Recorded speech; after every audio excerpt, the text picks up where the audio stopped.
And a good morning to you, Lagos. You're tuned in and listening to Smooth Breakfast on Smooth 98.1. Welcome officially inside a Freshly Pressed, detailed newspaper analysis segment where we are going to go through the national headlines and, of course, break down what's going on in the stories around the country.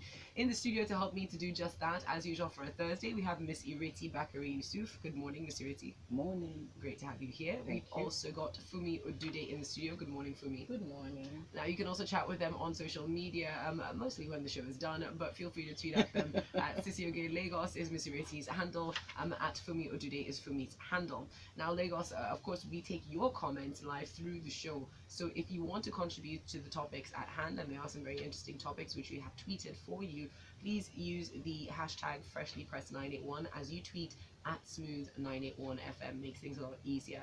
Don't forget that you can also send in lengthier messages to our WhatsApp number, and that number is 0809 444 0981. I'll do my best to read out as many of the comments so we can have a nice rounded discussion, but let's get into it, shall we?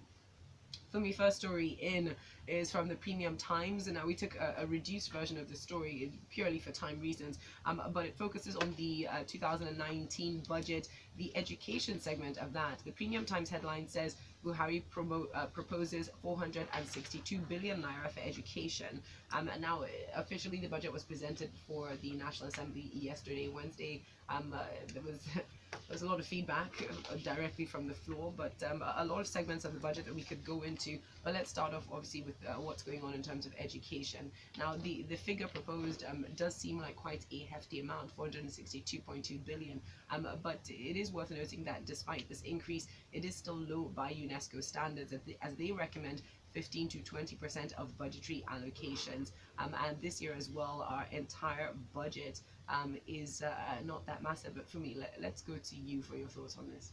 Okay, so usually when the government is coming out with their plans and speaking of the niceties and everything, it all comes for we really know their intentions through the budget. That is where you learn the truth. Yes. Because the president, when he was presenting the budget yesterday, according to the story, again came back to the principle of every child counts, the slogan of every child counts, and then he said this is the guiding principle of our national educational system and entails far-reaching actions to boost digital literacy, impart functional skills to our children, and retrain tens of thousands of teachers every year.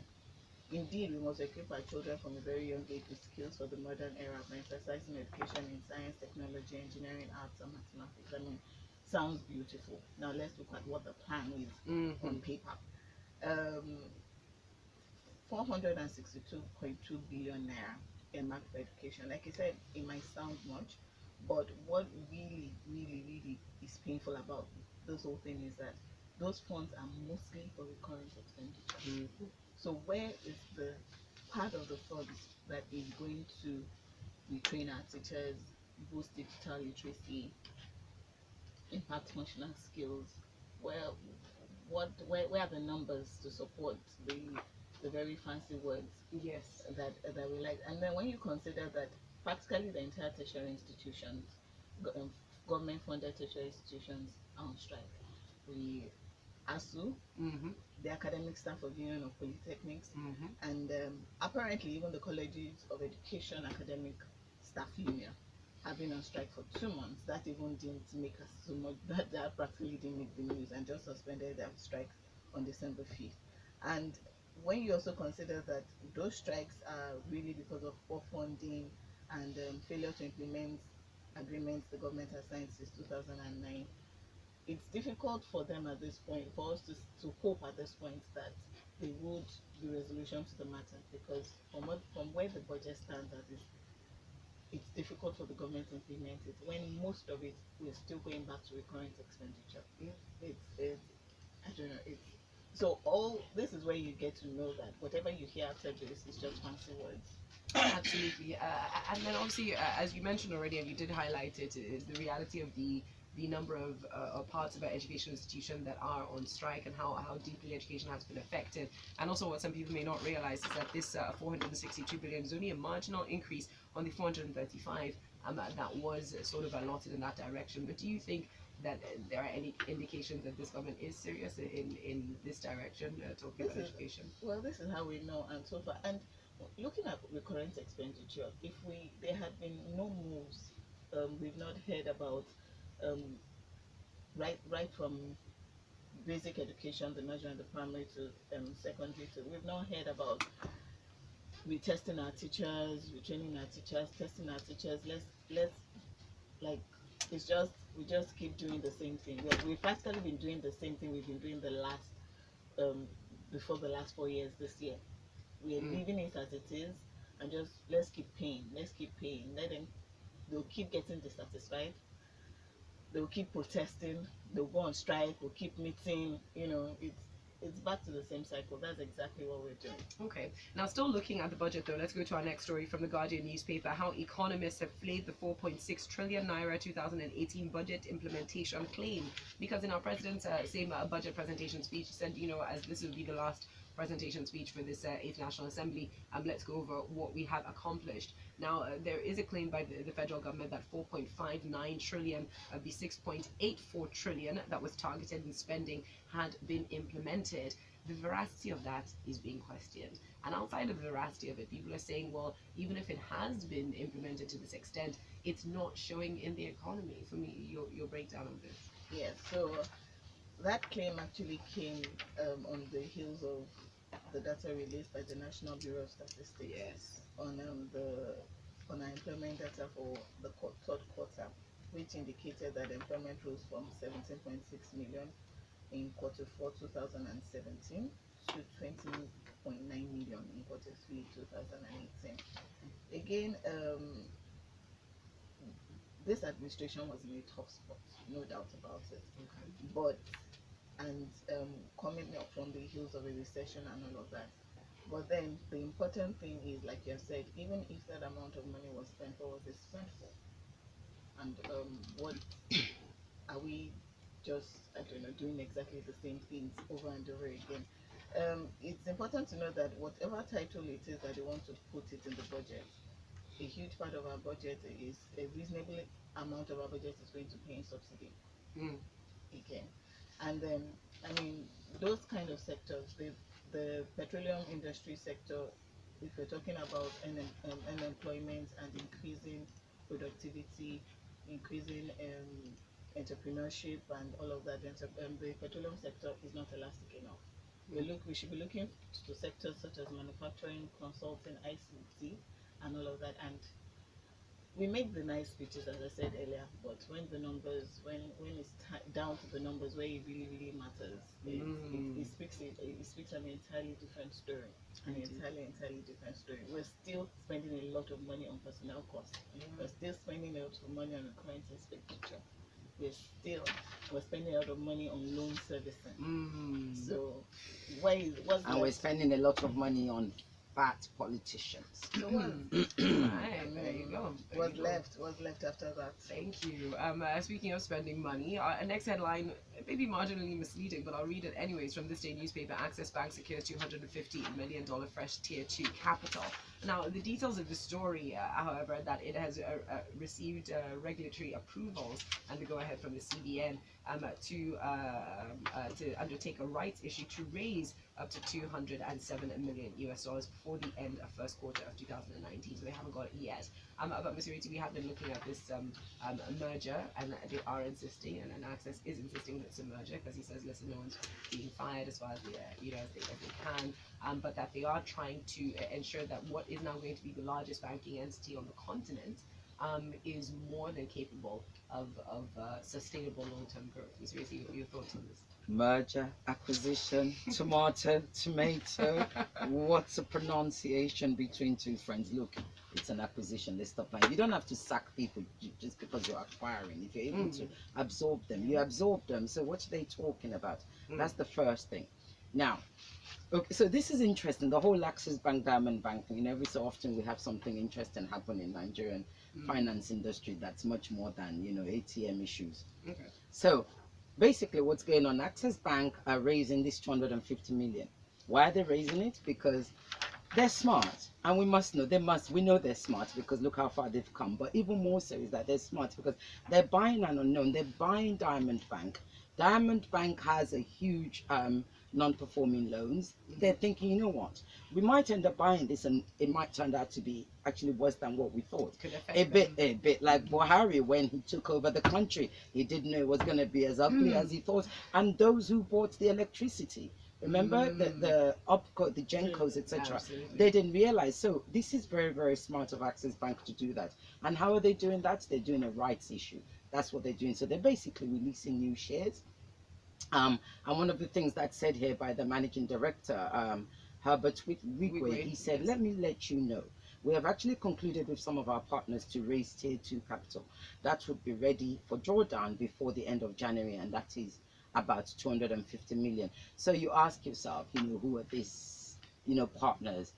I put it to you, I say, you know, conglomerates, the likes that, you know, if they sneeze and they've got a cold, the whole of Nigeria will end up with flu. You know, like Dango, uncle to the rest of you lot. Yeah, that one. So, but this is exciting, as I said. However, cautionary tale, cautionary tale, cautionary tale. I'm having this discussion with my friend yesterday, and I'm talking about Diamond Bank, Access Bank Diamond, but we're talking about the bank industry.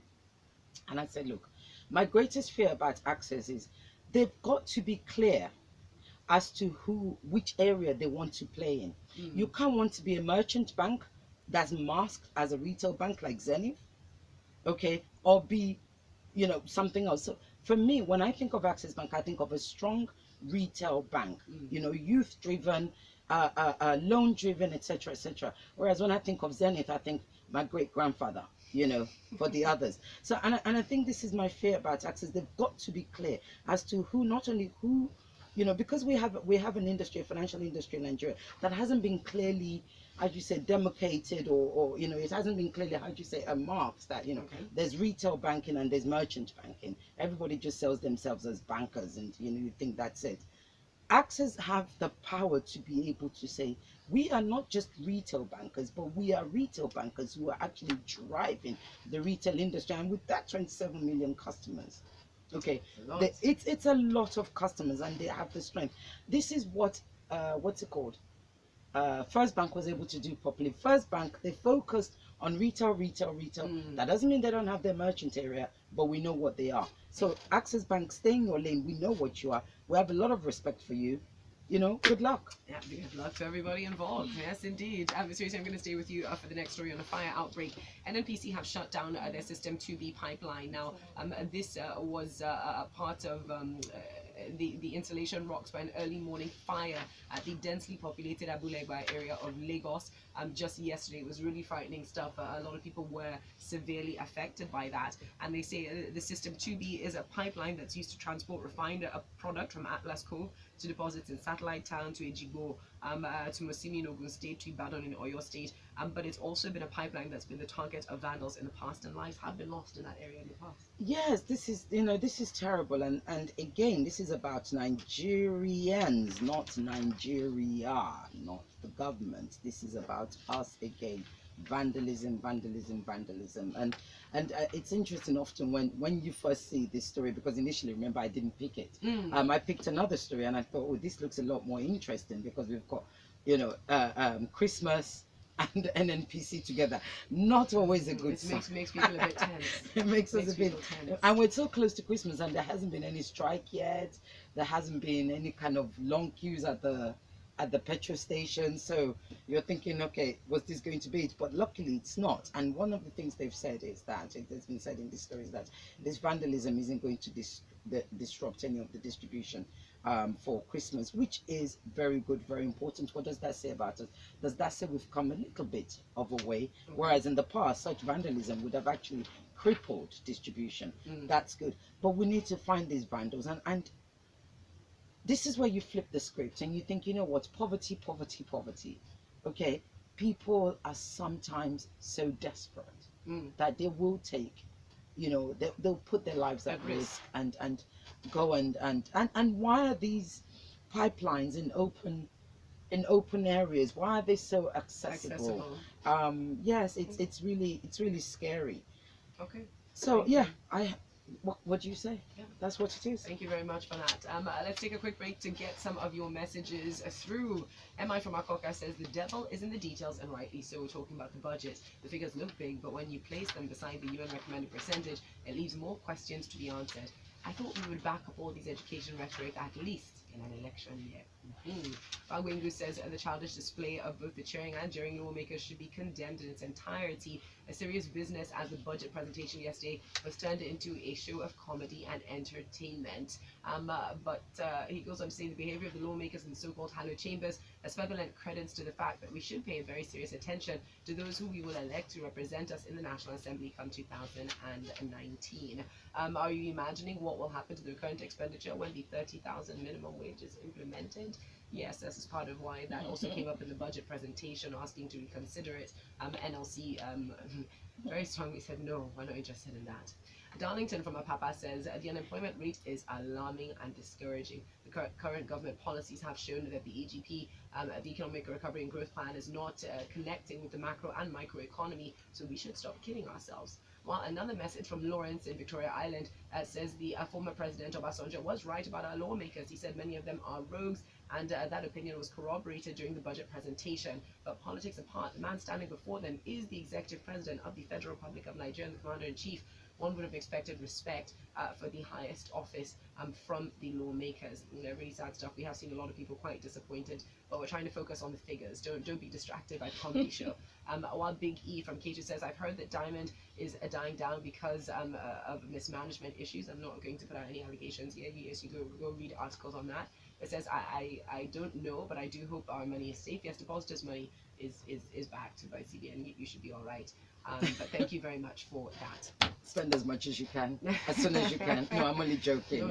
I'm only January is teasing. coming. I'm only January teasing. is coming. Don't worry, you're all right. Okay, you're let's all talk politics now in earnest. From the Punch newspaper, Funmi, the court has nullified the Oshiomhole-backed APC factional exco in Kwara. It's quite a dramatic bit of news. On Wednesday, it was a High Court sitting in Ilorin that recognized the executive committee of the Ishola Balogun Fulani faction of the APC in the state. We've been seeing a lot of fractions or fractious behavior within the leading political party, the APC, and it's well, actually between the two big wigs, two big, and this is replicating in a lot of states. Yes, and you know the comments you just read now about saying a lot about what our politicians are like and all of that just plays into the story.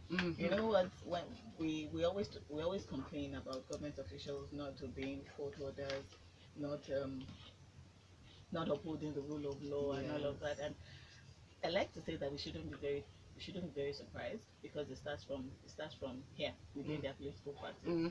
Half of these disputes come because they really don't respect their own constitutions, and things are done with as they ego please, yes. and and all of that. And the constitution of the political parties is practically just a registration instrument with INEC. After that, they really can't be bothered about what's going on. And so this is why we have this problem replicating a lot of states in the two big political parties, and it's the attitudes that they now bring into governance when they get there. So I know we usually just look at this kind of stories as well, politicians and their lead and consultants, who is winning, who is not winning, who is winning. But it affects us in a very direct and very real way. This is they get away with it at the party level, and then they bring that same attitude into governance where I'm the big man. We do a lot of big man politics in Nigeria where it's not what is on paper that matters. It is not, and unfortunately, well, in democracy, it is the paper that matters. It is that written document that governs everybody, and not I'm a big man or my crew. You've touched on very important things, and yesterday we did have Lagos Talk special on accountability and good governance, and we had a Lubankole in the studio with us, and he did mention that, listen, a big reason why himself he was getting involved, Wellington. Oh, right, yes. We know him as Wellington. But sorry, I'm just saying the full name.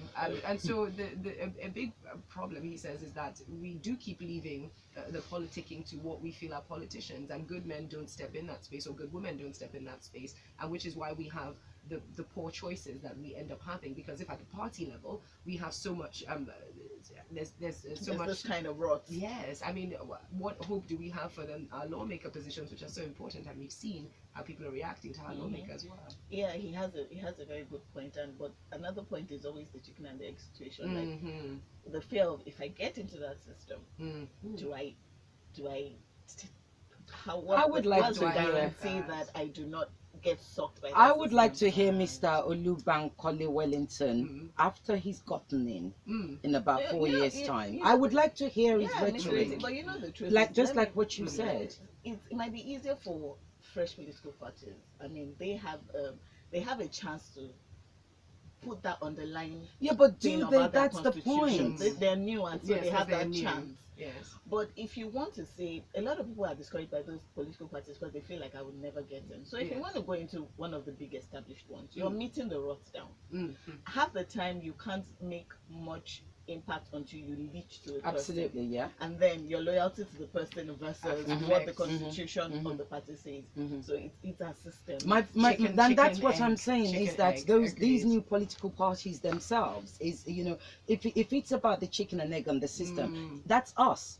Okay, a system isn't in the moon. It's us. Absolutely. People process systems, Yeah, right? So when they get there, I would like to hear what they're saying in about 5, 6, 7, 8 years time, after they got their 100 let's votes. hope we do better. Let's hope the citizens are more involved. From Thisday newspaper next, gunmen have abducted an Anglican bishop in Rivers.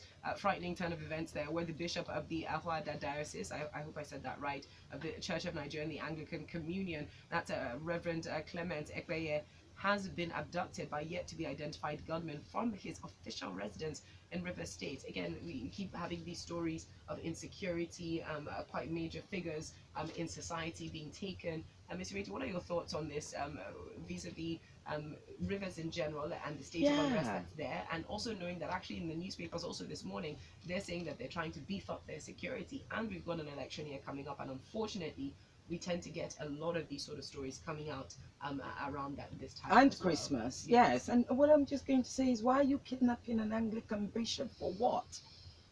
I mean, that's the question. But this is the thing. This is where religion in Nigeria is taking on a whole different shape, and we need to start examining that. Because when I look at this, whenever I hear that a man of the cloth, or as they call them, the men of God, as they call them, you know, whenever I hear that they've been kidnapped, you're forced to forget that they're actually men of God, because your mindset starts to take on a whole new sort of direction, depending on the context of the kidnapping. But yes, well, they haven't said anything. There actually isn't much in this story. No, that's what I mean by saying is, here he was taken from his residence, but sometimes you have clergymen who are taken on the road in areas where there are already religious tensions. So that's a slightly separate issue. That's very, very true. But this one, he was taken from his home. You have to ask yourself, like you said, does he have connections? What is he connected to? We have stopped respecting religion. That's all there is to it. Gone are the days when you think, you know what, even during war times, they would always have respect for men of the cloth, you know, women of the cloth, and say, you know, they're there to keep the peace, help people, yada yada yada. Now we don't have that anymore. So it's about us as a people again. We have to start questioning ourselves. What is the message that religion is sending out there, and how is it being received? And a lot of the message religion is sending out, I'm sorry to say, is what? Money. Yeah, so it's how it's been received. No, I don't think we should. This is about kidnappers kidnapping in hand. I get you, and I'm not saying kidnapping is right. I'm just saying that what is it? When you go and kidnap, what's the motivation to kidnapping a bishop? Well, I mean, he is noted. Yes, precisely. Money, what is? That's what I'm saying. Because we've stopped. That's what. This is precisely what I'm saying. It's just that you guys have come round to where I was earlier on. The fact of the matter is, when they see men of the cloth, they don't see them as men of the cloth anymore. They see them as possible ATMs, you know, deep pockets of money, etc., etc. And that's about, we have to question what messages religion is sending out there and how it's being received. That's what it boils down to. Let's move on, though. We've got more stories to cover. Very interesting. I'm sure people will be feeding back on that. We'll get to the comments as well. Let's talk about problems in general from Benue State. cholera, malnutrition loom as IDPs lament food water shortages. More problems for the internally displaced persons. The Benue state has been racked by all sorts of misfortune actually in the past few years, and unfortunately we have seen the story of malnutrition and cholera in several parts of Nigeria. For me, how as a country are we dealing with this? Are we dealing with this problem? Because Nigeria, by 2021, according to the United Nations statistics, will surpass India as the open defecation. Outside of even open defecation, I'm talking about child mortality.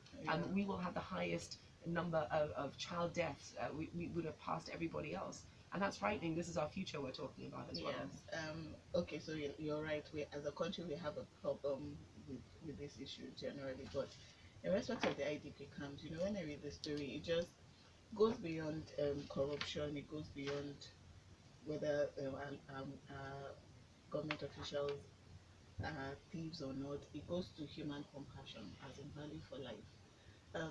When we hear figures that from donations from the government that are supposed to be sent to these IDP camps, and then we are having issues of malnutrition, we're having issues of no toilet. It just goes to the sense of humanity. It's almost like, I mean, if you're going to steal from anybody, it shouldn't be from the vulnerable.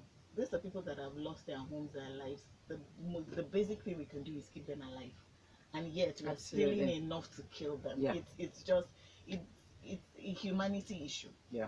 This is not stealing from somebody's excess. Yes. Or from this is stealing from a person in order to from Who already has very little. very vulnerable person that has lost everything.